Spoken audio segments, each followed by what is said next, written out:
अस्सलाम वालेकुम। आज का टॉपिक एवरेज एटॉमिक मास है।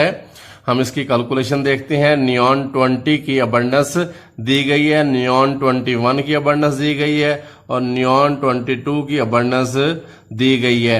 तो ये इन आइसोटॉप नियॉन के आइसोटॉप्स की नेचुरल अबंडेंस दी गई है। एवरेज एटॉमिक मास देखते हैं कैसे कैलकुलेट होता है।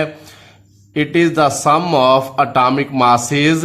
तो यहां अटॉमिक मासेस को सम करना है and each is multiplied with its abundance. Atomic masses को सम करना होता है और हर के अटॉमिक मास को उसकी अबंडेंस से मल्टीप्लाई किया जाता है और फिर सबको 100 से डिवाइड करने से हमारे पास एवरेज एटॉमिक मास आ जाता है। Average atomic mass of an element, किसी एलिमेंट का average atomic mass is the sum of atomic masses of its isotope. तो ये आइसोटॉप के एटॉमिक मासेस का सम है, यानी एक का एटॉमिक मास प्लस दूसरे का एटॉमिक मास प्लस तीसरे का atomic mass and each multiplied by it's natural abundance. और हर एक के एटॉमिक मास को उसकी अबंडेंस से मल्टीप्लाई किया जाता है एंड डिवाइड बाय 100 और 100 से डिवाइड किया जाता है। तो ये एवरेज एटॉमिक मास हासिल होता है। क्वेश्चन बनेगा, many elements have fractional atomic masses explain. ये बहुत सारे एलिमेंट्स के एटॉमिक मासेस जो है वो फ्रैक्शन में होते हैं। ऐसा क्यों होता है, हमने एक्सप्लेन करना है। This is because atomic masses are average masses of isotope. ये जो अटॉमिक मासेस हैं ये आइसोटॉप्स के एवरेज अटॉमिक मासेस होते हैं that are proportional to their relative abundance. और एवरेज मासेस जो हैं वो रिलेटिव अबंडेंस के प्रोपोर्शनल होते हैं। Actually atomic masses depend upon number of isotope and their natural abundance.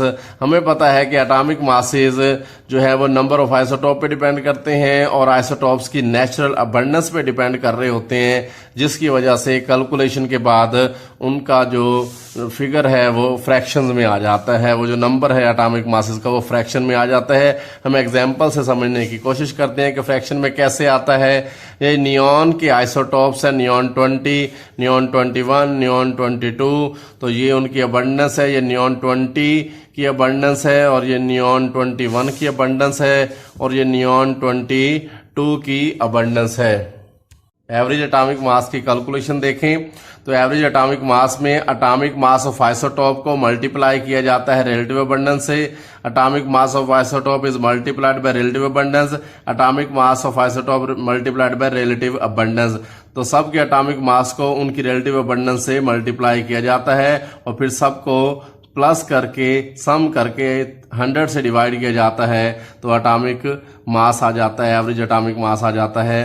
तो ये नियॉन 20 और ये उसके अबंडेंस को मल्टीप्लाई किया गया और ये नियॉन 21 उसकी अबंडेंस को मल्टीप्लाई किया गया और ये नियॉन 22 के एटॉमिक मास को उसकी अबंडेंस से मल्टीप्लाई किया गया। फिर सबको सम करके 100 से डिवाइड किया तो आंसर फ्रैक्शन में आ गया, क्योंकि एटॉमिक मासेस जो हैं वो रिलेटिव अबंडेंस के प्रोपोर्शनल होते हैं, इसलिए आंसर फ्रैक्शन में आता है। एलिमेंट्स के एटॉमिक मासेस फ्रैक्शनल होते हैं।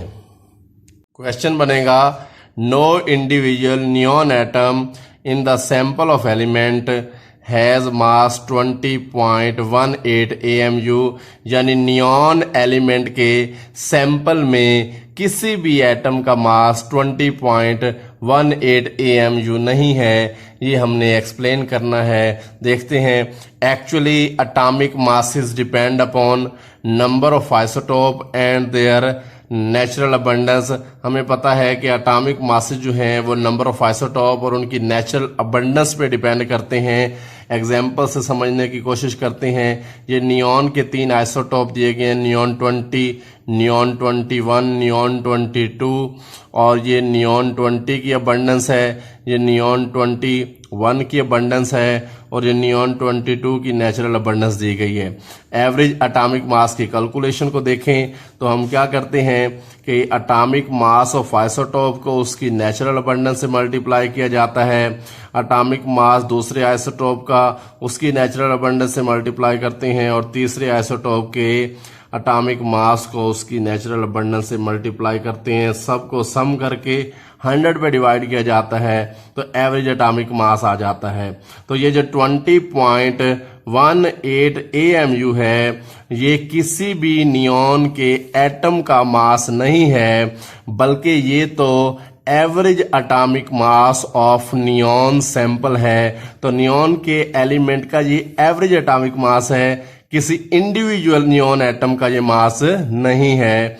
देखते हैं 20.18 AMU indicate that no individual neon atom has mass of 20.18 AMU।